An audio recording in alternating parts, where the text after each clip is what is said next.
So when I click this, I run.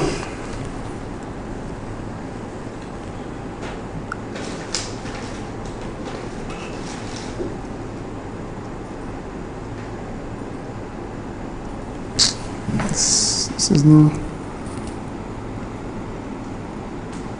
Where's my do file?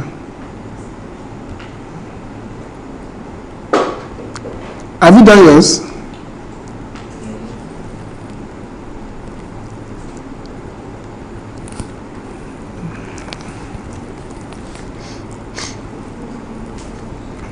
Have you done it? Let me show you why it is important to do that waiting. You are not responding.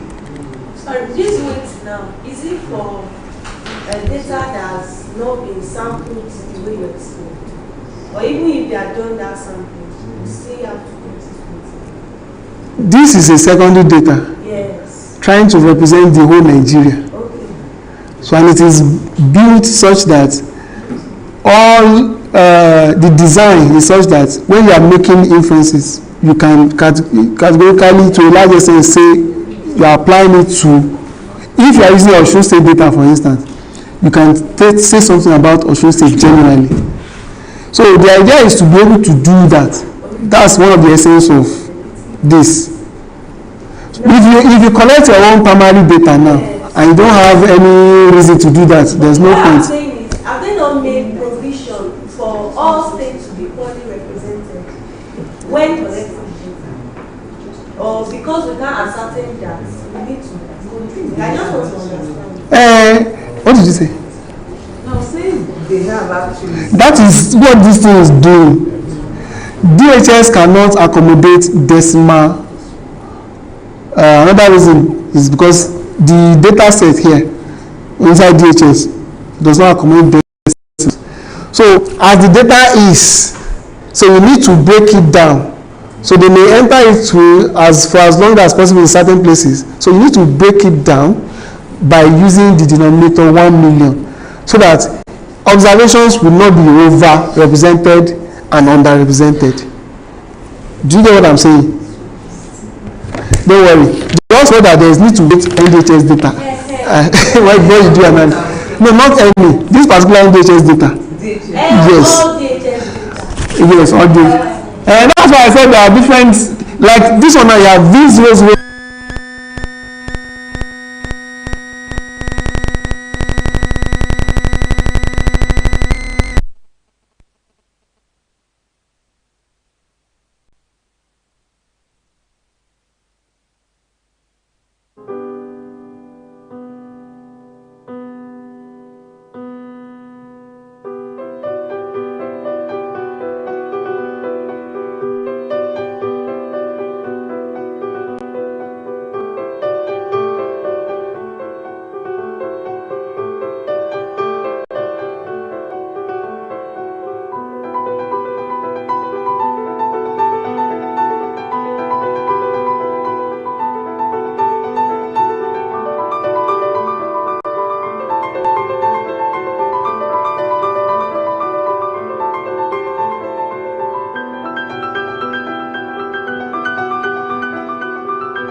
Is an additional thing to do should you want to confidently generalize your findings over the whole lot, over the whole nation. And that's why this is done. Now don't forget that when it comes to multi-stage sampling, we have the whole of the country into 6 geopolitical zones. The 6 geopolitical zones into states, the states into senatorial district, the senatorial district into local government into world. And we want to be able to make sure that we pick from all of that. There is no way you are going to pick. For example, since they have started, nobody has ever entered my house to ask questions. For them, by the time they are generalizing their stuff, it covers me. So that's the idea. Thank you very much, sir. Thank you very much. So there's no need to stress on that again. Thank you very much, sir. So let's now do a kind of analysis to see the essence of weighting. Also, after weighting, you have generated a variable called weight too. I hope you know. Are you with me or you are tired? So there's a variable now in our data set called weight. Now, after that, we need to declare our data to Stata. There is a survey. Are you with me? Yes. There is a survey and the methodology designed built into it. We also need to take cognizance of that. So there's a variable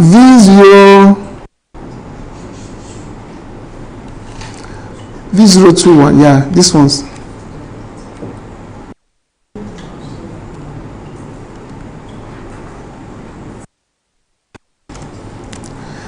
Variable V021. Look at it inside your variables. V021. What is it? Primary sampling. Primary sampling unit. Can you see it? There's another one there. V022.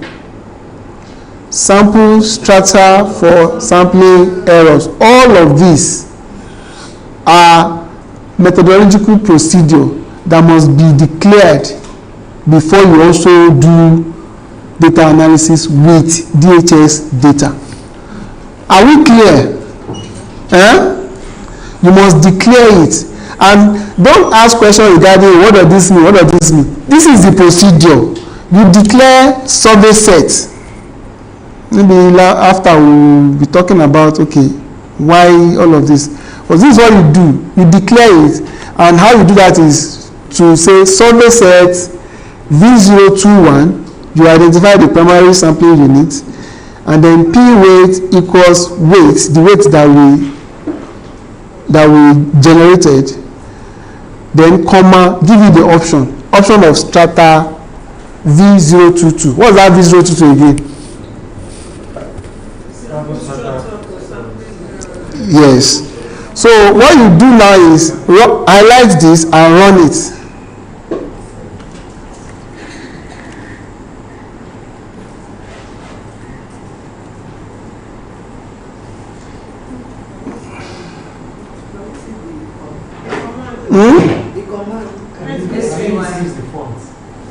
Okay.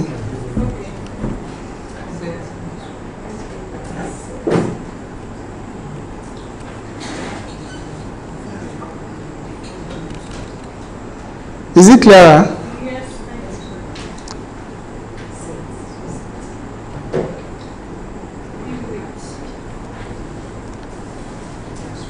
Is that P for that weight? Yes, there is P there. P weight equals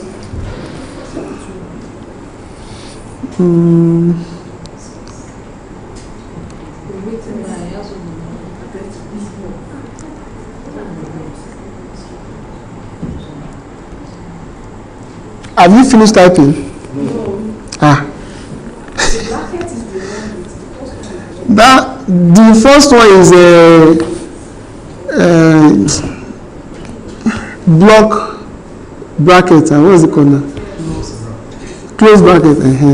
So the second one is parenthesis.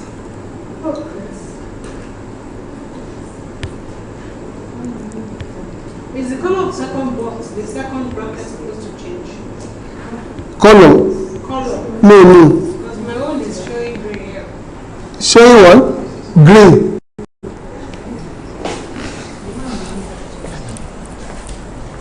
Is the screen of your laptop broken? No, it isn't. Where is it?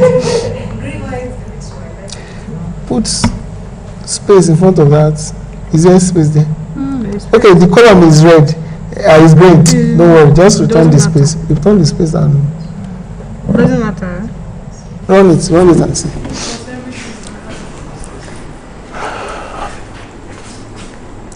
Have you run it? Yes. So did you bring out this? Command is unrecognized. SBY SB set.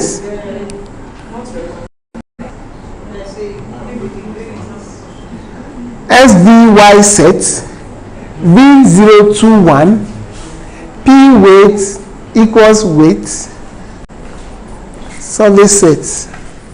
You set the survey. Okay, yeah, she said. It's not recognized.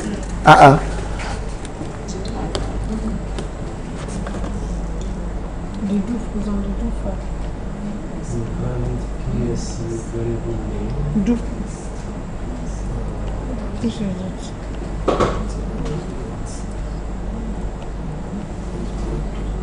As I was asking if the color matter. Okay, it's actually going there too.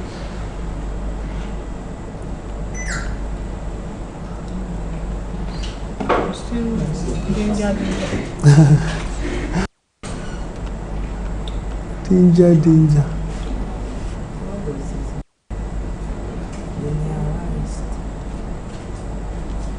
But the weights we generated there is no P. Or which one? Where did P weight come from?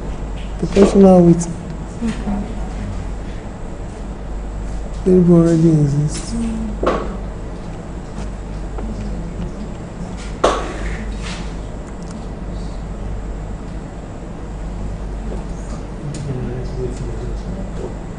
Why is your own saying service sets no? Maybe there is something I'm not supposed to put in. Because commas, full stops, brackets. This is the bracket. Or is the gap? Which gap? The space between the instructor.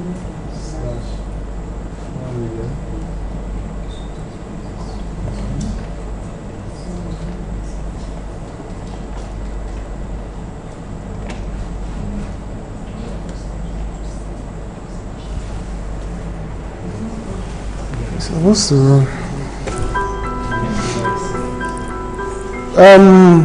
Did anybody succeed in doing that? The survey set. That survey set, nobody succeeded in doing it. You did yours? Mine did, Yeah, this too. yes. What's going on? No, some didn't work. Yeah, Actually, it was the bracket and close bracket. I checked hands.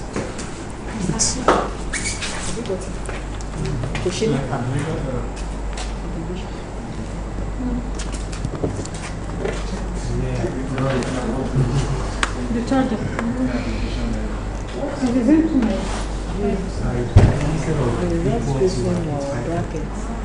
That's what I'm looking at.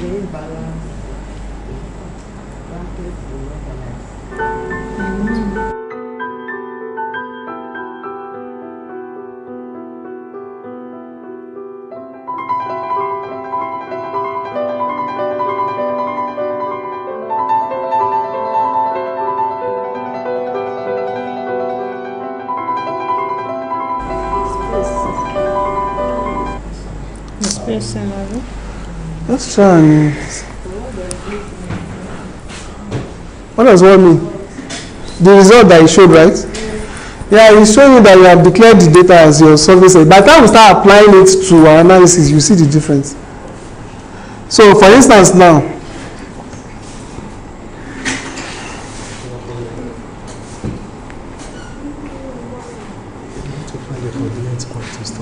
okay. Okay, sir. So now, look at, for instance, we have declared this. I want to show us the difference between weighting and not weighting our analysis, the implication.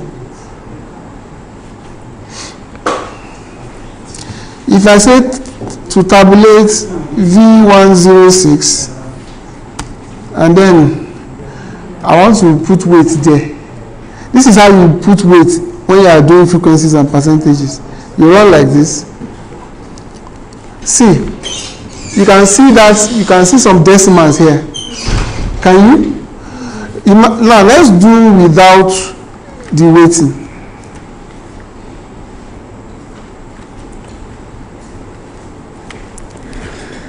Can you see the difference?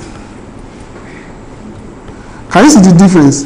Although you would have the total as the same, but the representation across each level, they differ. For instance, where it is weighted 14,602 are those ones with no education. Where it is not weighted 14,398, you can see the difference. It's minor. Even if it is 1, do you know if it is 0.04, 0.049 or 0.0, is it 4? Is it no 4? It's 49. It has to be approximated to 20. So something like that, and consider how we determine significance of. So in statistics, even if it is just 0.1, it is very important too. So you can see the difference. Among those who have primary education, you have 6,038 for weighted and 6,383 for those unweighted. So it is important because those categories, these numbers, the categories are very important, especially when you are doing multivariable analysis, because the proportional distribution will determine when you are saying, oh, these ones are likely to have this or be good in this or that, or that. So weighting is very, very important. And usually when you are dealing with NDHS data, they say it is important that you make sure that your descriptives, they are in line with what is reported in the NDHS report itself. Yes. Yes, I did that when I was doing my master's, and the values they got, that was God gave me the confidence that, okay, I'm good to go. So you do your frequencies and then you compare to what is in the report. If they are the same, that means you have done the right thing. But the way they claim data is different now, so how will you arrive? The idea is they gave you the methodology, the procedures they used in doing theirs. So follow it and make sure your results are in tandem with theirs, and then you can go ahead and do your own analysis. So that's how you know that you are not making using the wrong data structure. So now let me see, where am I? 6 p.m. Okay, we have done login, waiting, and then survey sets. So I think today we'll stop here, and then tomorrow, okay, we're almost done. Tomorrow we'll just do the remaining ones. There are not many any longer. So I think we'll be able to cover. You do fine. I'm saying we have been able to do enough, right? Did we gain some things? Are we going to? Do we have the capacity to sit in our room and do our own analysis by ourselves? Analysis to do preliminary. I think by now you should be confident enough to do this variable. Okay. Data manipulation. Yeah, but I'm talking about.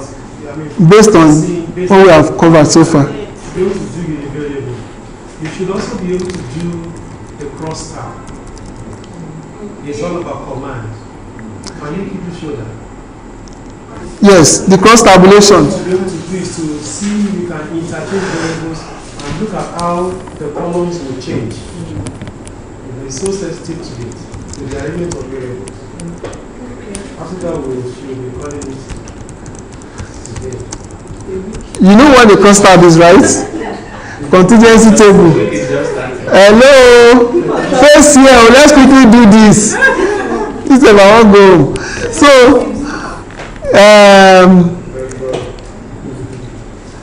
a cross tab gives you a contingency table, right? Yeah. And that you'll be able to determine the association between one categorical variable and the other. Do you need to go over that one? So let me just give you an example. Educational level and let's say place of residence. V024.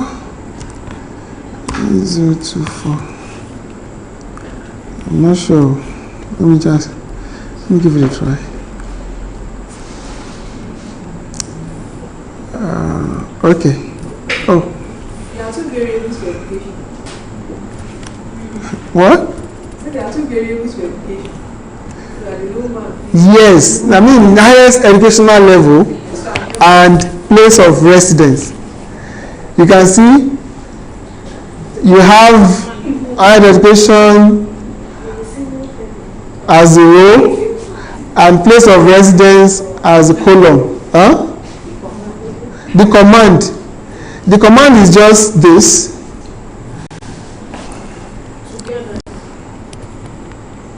Let me not do.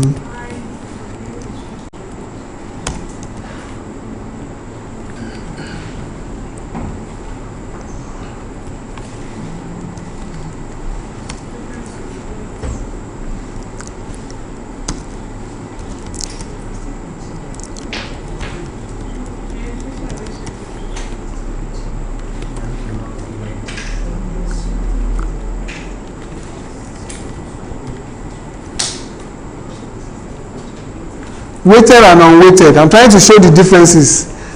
So in respect of this, for weighted, you can see proportion of those with no education who are in urban, they are 2,000, the number, they are 2,996, while those in rural, they are 11,607.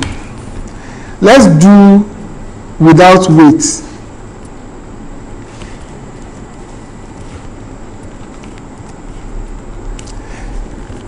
Can you see the difference? Just like we did in the frequency univariable, where you have bivariable now, you can see the difference. 2,995 before, 2,702 in the unweighted. So at this level, if you want to do a kind of association, analysis to cross-tabulate and see whether there is a kind of association between one category variable and another, you can do this. So that's what Prof was saying. At this level, I think by now, each person should be able to download the data, bring them in, do some manipulations, recoding, generating of new variable from existing ones, or even generating a new variable, and then defining a label and imposing that label on the new variable. You'll be able to log your data. So you'll be able to cover enough such that you can do preliminary descriptive analysis. Right? So don't worry, I'll share this do file with you, and then you'll be able to probably go back and look at them. No log file open. I think it's also important that people know that they are not supposed to save, just press save. See, yes, thank you. Thank you.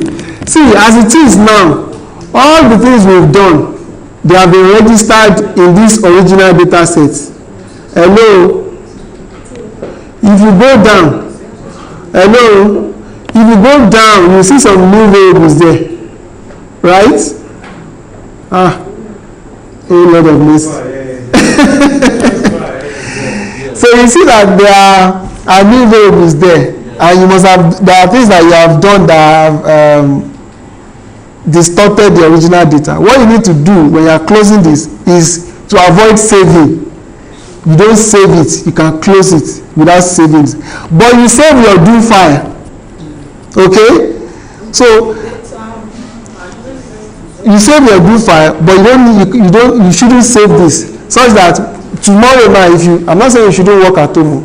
I'm just saying tomorrow, if for instance you want to work, even when you get home you want to work, you just open your do file, run all those things again to bring in your data for you to start doing all of those things by when you ask the system to do it.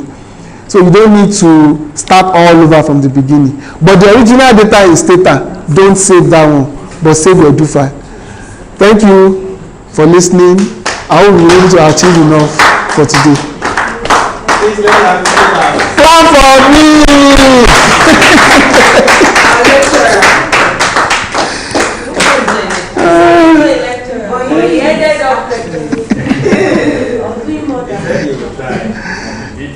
Thank you very much, Jerry. I appreciate that. Okay, before we close the meeting for today, tomorrow, we will continue with the practical session. However, we will have to start again with presentations. Apparently, you should have something in mind by now and you want to present. So, what are we expecting in your presentation? Possibly not more than 5-7 slides. You're able to generate slides for you. You want to look at your topic, researchable topic, justification for that topic, okay, or whatever the problem is that you want to solve. One or two, well, probably two, yeah, let's think with two specific objectives, okay, and possibly if you are able to identify data sets you want to make use of. But please have it in mind that we're looking at adolescents and strictly adolescents alone. Age range, well, as long as they are within the age 15 and 29. Okay? 15 and 29. So, those are the people you have to look into. Can I come again? Can I say that again? Tomorrow there will be presentations. And presentations may not be, each person may not spend more than 10 minutes. In fact, probably 5 minutes in presenting, then we will all discuss that presentation, and then and the person goes to sit, and another person takes it up. What are we looking for? Your topic. It doesn't have to be a final topic, because by the time you bring it up here, you will see quite a number of questions and things like that that may make you to, you know, have a rethink on that topic. We need at most 2 objectives. At most 2 objectives. Maybe up to 3, but then we look at we want to see at least 2. Let me say at least 2, but don't come with 4, please. Okay, so at least 2 objectives. Then tell us the status of the problem, why you want to study whatever your thing is addressing.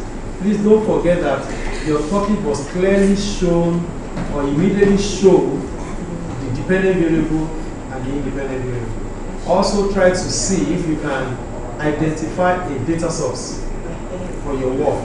It must be a secondary data source. We usually talk about NDHS because it's more representative one way or the other. But if sincerely what you want to do is not in NDHS, look for another data. The last course, somebody was going to write on something that has to do with climate change, which is basically not in NDHS. So you have to use another secondary source. Okay? I guess the best way from NDHS or something. What's it called? FOC. So tomorrow we are gathering here 8 a.m. right? Wrong? Right. Right. We'll be here 8 a.m. So we expect that the 2 vehicles will be available to pick us at the hotel, right? By 7:30. By 7:30. So that by 8 we'll be here, and then we'll be able to cover like 2 sessions before tea break. Who is going to do a recap for us tomorrow?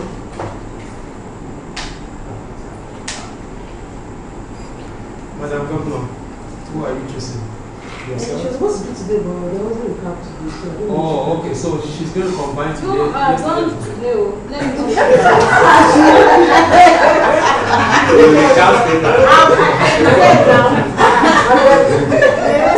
Okay, you're going to do for yesterday, Abby? I have it already. Okay, all right. And then combine with today? Is that what you're saying? No. Okay, so you choose another person for today then? Let the male do it. From a sample frame of males here, who do you choose? Dr. Chukwu. That's Stephen, right? Yes. Stephen, are you Chukwu? Yes. Okay, all right. So, we'll have a report from CeHPBE tomorrow. Please, 5 minutes and all that. We ate today. I'm doing a review, I mean. We ate today. We got fruits too. We're going with dinner. Don't include that tomorrow. I've already done the review now. Okay? Alright, so, Mr. Ashola and Kea, you want to say something? Yes. I want to greet everybody once again, and I believe we've had a fruitful day so far. Yeah, and also believe that we're able to accommodate my colleagues. Even though you always say it's not lecturer, it's a very good one. Yeah. So, just two of